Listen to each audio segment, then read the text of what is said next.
Every morning, Yasemin Darbaz puts on the piece of cloth that marks her out as an observant Muslim. Once she leaves the house, it will also determine how she's viewed by other Turks.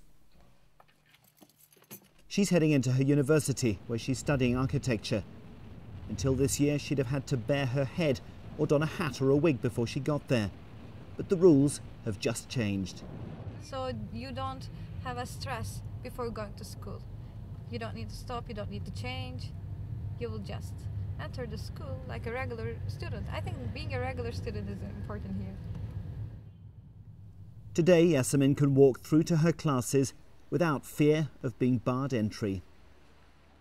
It affects your self-confidence. I'm normally a very social person, but when you see that people are looking you differently, you need to hide yourself. For example, in the class, if you want to say anything, first you need to judge your professor if he's objecting you or not. If you think that he's a liberal guy and he understands you or he does have no problem with you, so maybe you can talk about the lesson. Yasemin can thank this man for her new headscarf freedom. The Prime Minister's wife also covers her head. Overturning the ban became a core part of Mr. Erdogan's reform campaign before September's constitutional referendum.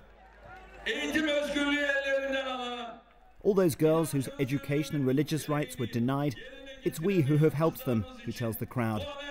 This is a popular issue with Mr. Erdogan's supporters. But it wasn't until this year that his party could overcome secular opposition to lifting the ban.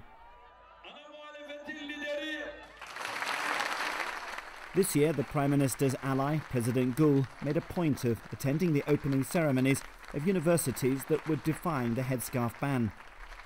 The government also said it would back any student penalised for wearing one. So the ban has collapsed, although there are still many academics who wish it hadn't. Üniversiteler bilimin, bilimsel düşüncenin özgürce tartışıldığı yerdir.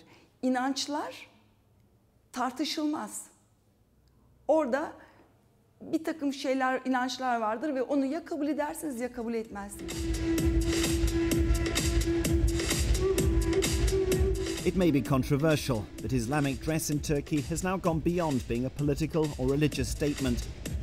The new rich in conservative Muslim circles want to look stylish, fashionable even, as well as modest. The resistance to Islamic dress here on the university campuses has now pretty much been broken. The government is going to find it harder to overturn restrictions that remain in many other areas of Turkish life, in particular the civil service, the military and the judiciary.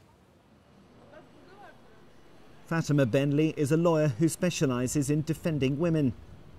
She's on her way to court in central Istanbul. But once she gets there, her headscarf is a problem. Like most state buildings, courtrooms don't allow them. So she has to get proxy lawyers to represent her clients inside. It affects me both emotionally and financially. For the past 12 years, I have been working long hours as a lawyer, and I have specialist skills in international law, so I should be well paid. Yet I still have to rely on financial help from my parents to run my office. That's a barrier these students will now have to confront only when they leave the sheltered world of their universities to look for jobs. When they do, will the headscarf still be the divisive political symbol it is today, or could it eventually be seen as just a personal expression of faith? Jonathan Head, BBC News, Istanbul.